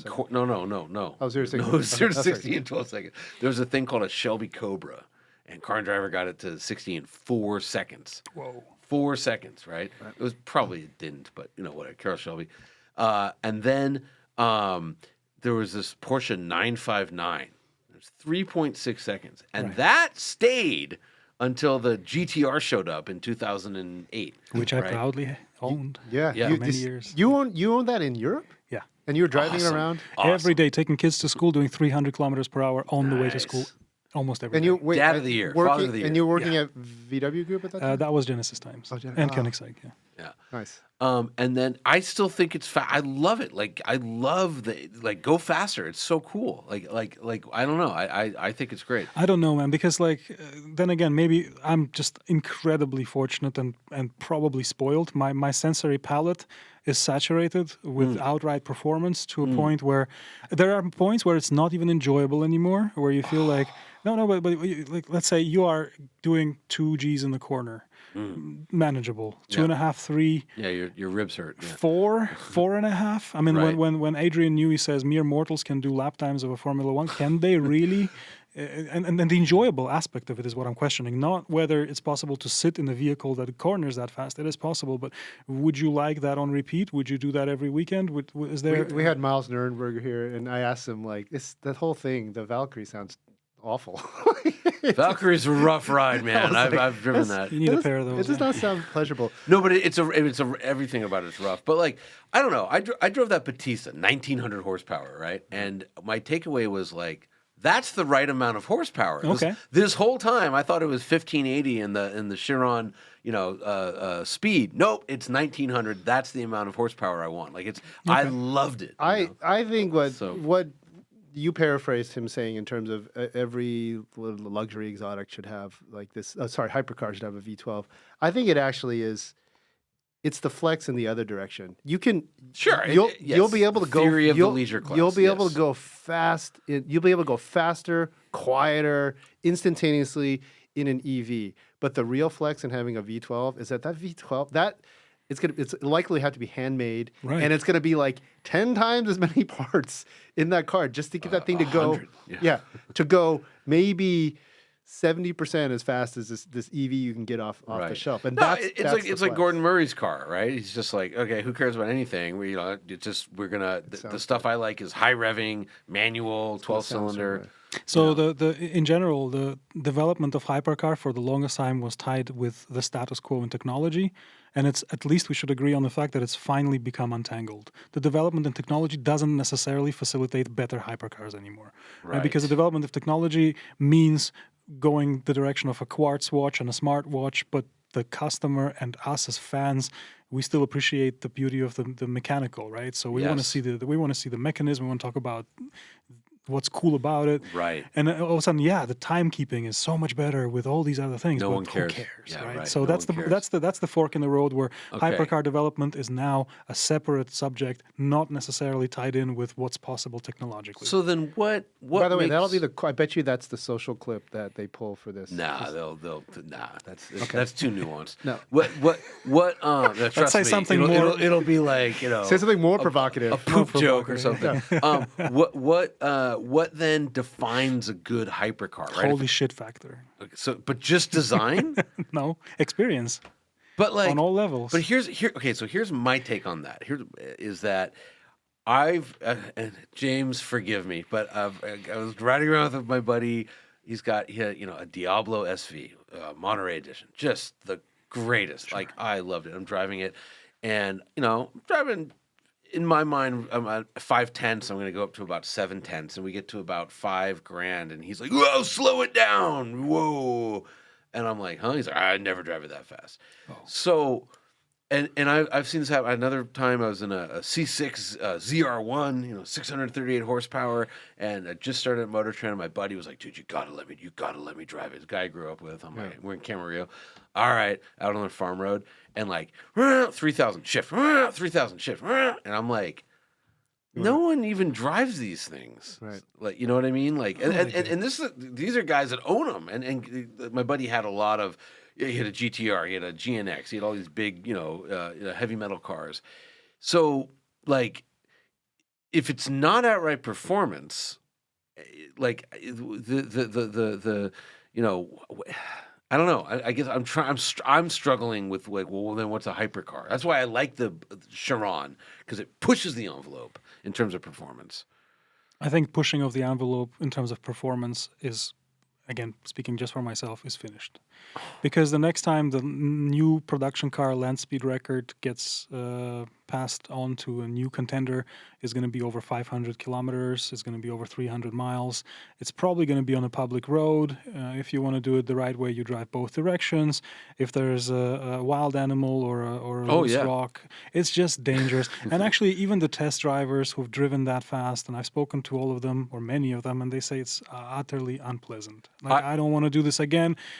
Great bragging rights, but really, I don't want to be in this anymore. I've never gone, close to 300, but I went 245 in one of those. Miles or kilometers? Miles an hour, 245 miles an hour, so 396 kilometers an hour. Yeah. And I don't think I'd do it again. I don't think I would. On a public road? No, on a runway. But it was like, they were like, hey, man, there's there's alligators. So if you see an alligator, like try not to hit it. And if, by the way, keep your visor down, because if a bird comes through at 200 miles an hour, it'll kill you. Well, I think what you're saying when you say those hypercars will be at the ocean factor is that it's, to your point, no one's going to actually do any of that. But they want the car that represents. I think you would do it. No, it's this kind of rarefied, extremely delicious experience on all sensory levels that starts with what you see in front of you, that transitions into being inside the vehicle and the haptic and just the whole experience, and then finally starting the engine and hearing the note and then getting out of the car again to see how the exhaust actually sounds, getting back in, engaging first gear. There's a theater, there is romance in that, and there's an experience that is not every day. You don't just get out of your house and pop open a bottle of Willet and drink it out of the bottle. Well, maybe some of us do. We did that. that we should have recorded that. That would have been a much better podcast. Hey, this one's pretty good. Well, no, but that was one. And you're absolutely right. And again, because that's why back to the 99% of cars probably should be EVs, because nobody with the RAV4 is going for the theater. They're trying to get to work. That's way too much ceremony for just your mundane, like, I need to get my kids to school. Well, okay. So on that, and I appreciate all of this. What's interesting to me is, again, we started the conversation about how you're still quite young in the industry, and you've had all this experience, and you started as the first digital class of automotive design. You're having a company now, Hardline 27, right? And we know where the 27 comes from. Yeah. Hardline, does that bear some explanation? Yeah, sure. Just people always talk about thinking outside the box and doing things that challenge you, take you to places you've never been. I kind of believe in the opposite. I actually think you should think inside the box. You're so Russian. You're so Russian. It's fantastic. Like, instead of being an amateur at 100 things, be really good at the 5 things that you're good at. I love it. I love it. That's the hard line? That's the hard line. Just stay within the line. Yeah. Interesting. Okay. That's great. So there's also another aspect to it. I do think that showing too much flexibility sometimes borders on prostitution, and there are some lines, right, in the sand or whatever else that you just don't cross. Like, for me, purity is one of them. Like, I love working on projects that have purity as the goal, and this purity can be defined in every which way. There's so many ways to define purity, but I don't like crocodiles with zebras torso and rollerblades. Like, that's you can't not the do kind it. of car I want to That's design. outside the box. But just because you can doesn't mean you should. Right. So then, okay. So this is great because it's very consistent with your track record. Outside of the earliest days at Volkswagen, where you worked on cars like the Jetta, you've been very focused on supercar, hypercar. So Ed, I have to interrupt you. That's not at all actually what I meant. I think working on Jetta is just fine, and working on the next tech company's road car endeavor is an amazing opportunity. I really believe those things. It's just the purity of the project that I'm talking about. I mean, a minivan, original Renault Espace is an amazing project to have been a part of. An original Golf is a brilliant project to have been a part of. They rank as high on my list of favorites as any hypercar would. The only reason I like hypercars today is because it feels to me that a lot of the purity can still be had in that realm, in that segment. And mainstream car industry, they basically make the same car over and over and over again. Even if you just take apart a vehicle and lay it out in front of you, they're all exactly the same. Right. Okay, good. Because I was concerned for you, because I feel like if you're starting your own design consultancy and you're only going to be limiting to hypercar, supercar, yeah, there's a lot of other opportunities a man of your talents could be focused on. Perfectly excited about all of them. Okay. Honestly, it's just doing them the right way. Right? Great. Then can we transition to China? Because I keep hearing about how China's coming for everybody in automotive, right? And I follow all these guys on Instagram, and these cars, and I know this feels like a very dated, like, yeah, well, China went through this whole copycat phase, but a lot of this stuff looks very derivative, but also like super overstyled. Like I've seen these cars now that have like, it's got kind of a Land Rover vibe to it, and then the inside, but it's got crystal. I saw this one, the Yang Wang, this new, it's from BYD, it's their luxury division, this SUV, and it really did have either the new Santa Fe, Sangyup's baby with the H kind of lights on it, but the inside had like BMW crystal knobs, and then like quilted leather. I'm just like, guys, the market. That speaks as luxury. What's your take on is China out there going to eat our lunch? Like, are we all screwed? We've heard this from like CEO of Ford, Jim Farley. Like, China doesn't need. I think Elon Musk said something. Elon said the same thing the other day. Does not need any of the brands. Their home market is first of all, it's huge, and they're coming real fast with a lot of products from brands you've never heard of. Do you have? And then, what's your take on the vehicles that you've maybe have seen? Yeah, so it's a little bit similar to the Cybertrucks. I'm not quick to bash things when they come out. You know, like when people used to make fun of Korean car industry for the longest time. There's still videos on YouTube. People still say, "Oh, it looks like a Kia," as if that's derisive. It's like, wow, really? That's great. Yeah, nice compliment. Look at that EV9. Yeah. So I'm not like I do understand that to arrive at a mature design philosophy when you're starting from zero, it's pretty wild process, right? I know some of the stories of how Hyundai, started out and how they ended up where they are now. It's a long process. So a little bit of mimicry, a little bit of borrowing, that's just fine. Everybody's done that. I mean, I don't necessarily think that there's anything, wrong with it at all. And now they're maturing. So there's also there's this Chinese almost minimalism that they're playing with now, brutalist notes in it too, very almost Scandinavian in some way, but not. So there's something unique that is starting to emerge, and I'm really excited about where this is headed. Yeah, they look like GAC is at the far front of it, in my opinion. Their concepts, the car culture concept, which was done obviously with some help from European designers, but it has a very unique design philosophy. And GAC, that stark minimalist look, you can also see it in Polestar as well. Not a Chinese company, but some Chinese connection there as well. Yeah. No, but you're absolutely right that like they matured very quickly, like 3 or 4 years ago, and then this and their generations happened quick. And the current crop of Chinese cars, like, boy, they look as premium as anything we're getting here. I mean, I'd be hard pressed to say which is a more competent design organization, one of the big German brands right now, or a Chinese manufacturer. Really? Wow, that good. Looking at the product that the German car companies are putting out, I don't necessarily feel more inspired than I would by looking at the Chinese. Yeah, it's funny you say that, because you look at like, Audi's sort of like paddling water, Mercedes is sort of, I don't know, scattered, and BMW's like, I don't know. I mean, they're off the reservation in terms of design. I hear that that's changing. I hear like Neue Klasse. Well, yeah, Neue Klasse is good, but I hear that there's a facelift coming for like the i7 and a couple of things that you won't even recognize it. It's just a radical facelift.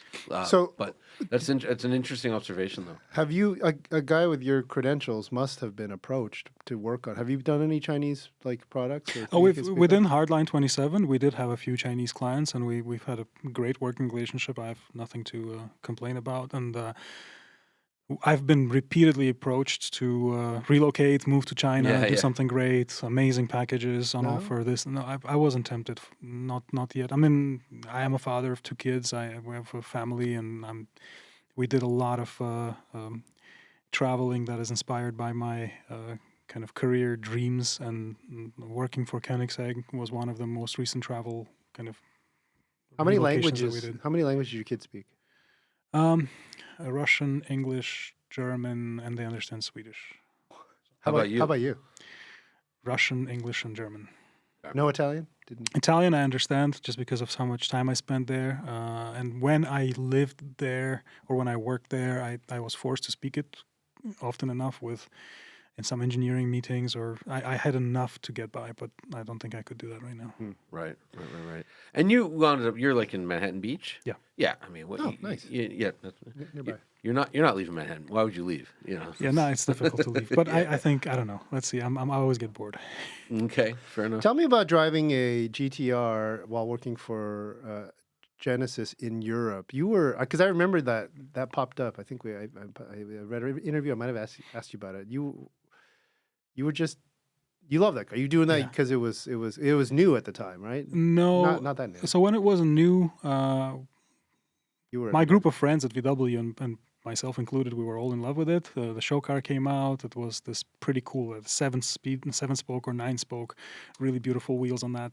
Just the car looked amazing, and it had so much of the spirit of, on the one hand, R34 and R32, but also something very new and forward-looking, and loved the car. And then with the salary that I had, and it wasn't even a far-fetched dream. It was just like, so that's never going to happen. And then one of my good friends at the time told my wife to get me a Tamiya for my birthday. So she got me like a 10-scale RC kit and put that together and kept running around with it. That was my GTR back then.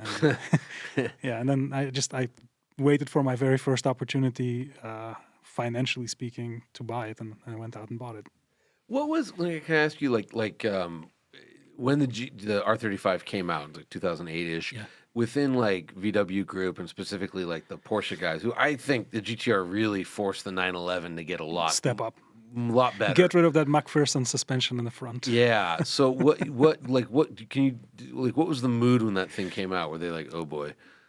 VW design and design in any big company is actually silofied. You are sitting in a separate building with only designers, only a couple of studio engineers. So we weren't on the, let's say, Porsche shop floor when the car came out to really hear what those guys said. Amongst us, it's actually like amongst the design team, how do I put it?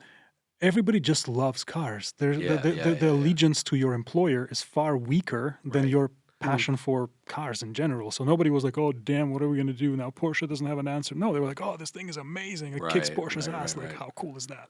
So, okay. And did you guys appreciate it as a good-looking vehicle or more purposeful? Like, is it very Japanese when you look at it? You're like, that's a Japanese. But good car. Japanese. Yeah, so I don't necessarily think of it as a classically beautiful car, but it just has like tons of character. It's one of those cars that when you park and you walk away, you always have to turn around, take a look, and smile just because it looks so cool.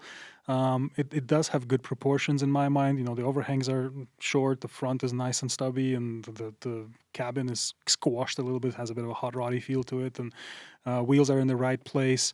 Of course, if I was designing it, I would probably change all of it, but I'm not sure.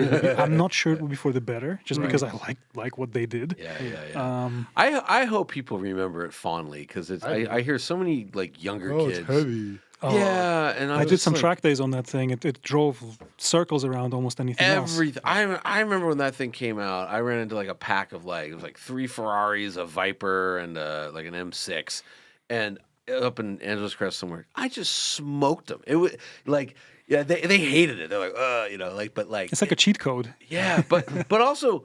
But I hate the narrative that it does any of the. It's not autonomous in any way. If you turn off traction control, there are no computers doing anything except shuffling torque around, like any all-wheel drive vehicle. Like it is a masterfully engineered performance car. It's also quite predictable if you know it well, and it puts so much traction down, and you really can pick a line, especially out of the corner, and overtake almost anyone. You know, Porsche struggling for traction, and you're just driving outside. It's such a masterpiece. I love that thing. I really do love that thing. I like it too. Yeah. Unfortunately, had to sell it, so I'm kind of missing it. Well, they're around.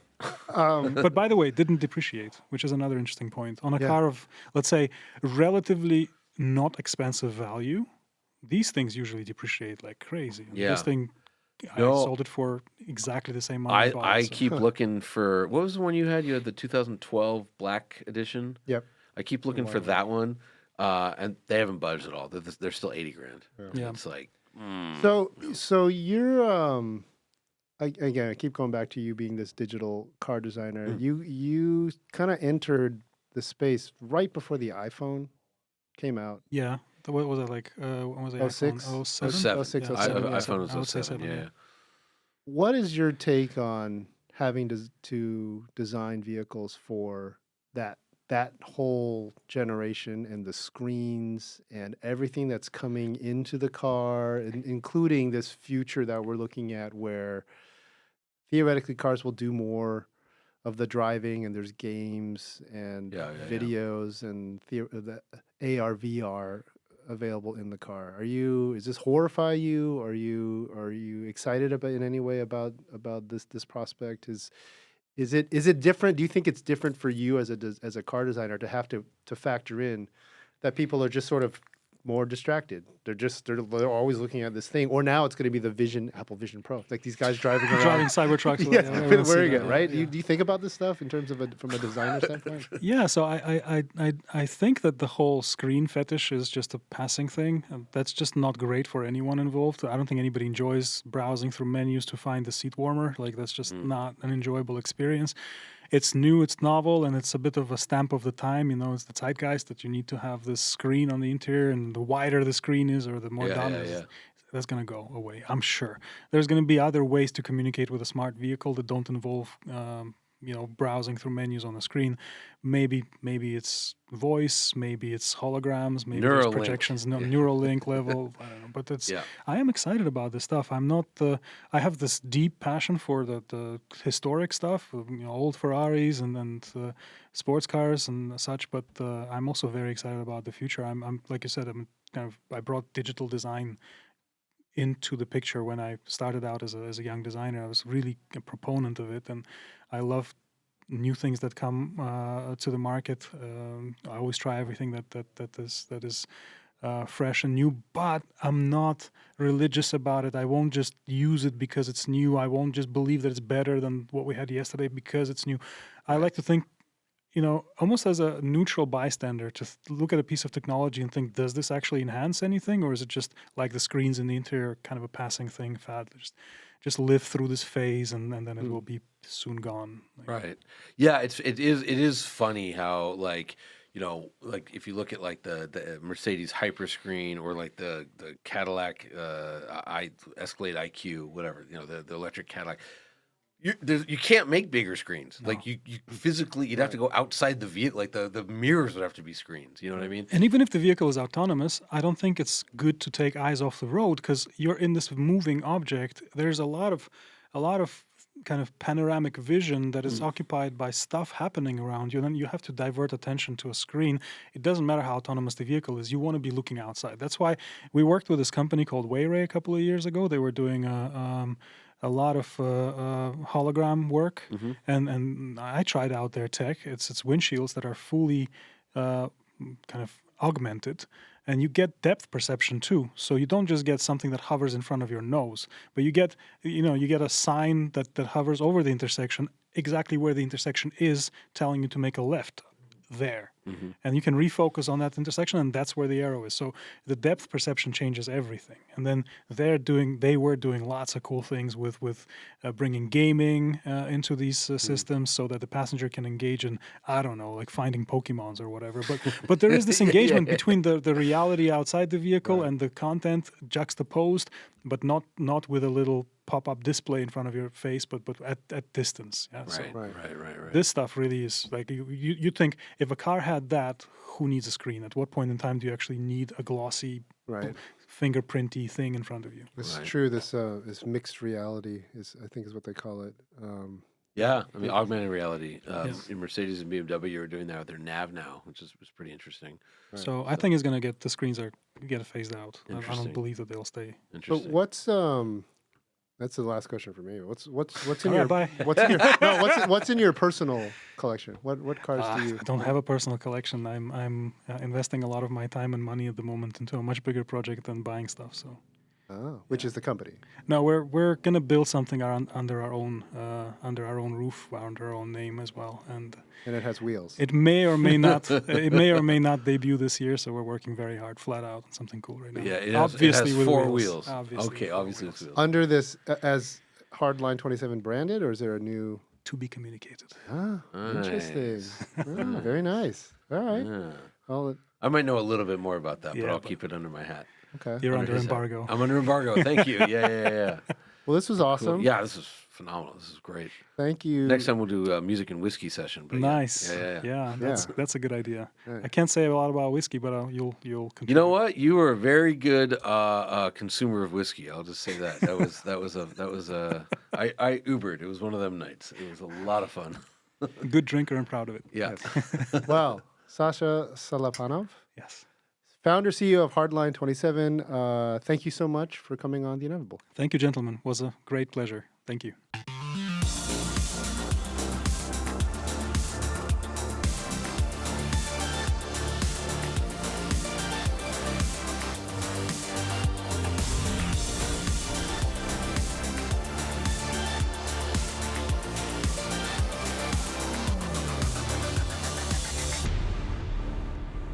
The InEVitable Vodcast, brought to you by the all-electric Nissan Ariya. Inspired by the future, designed for the now.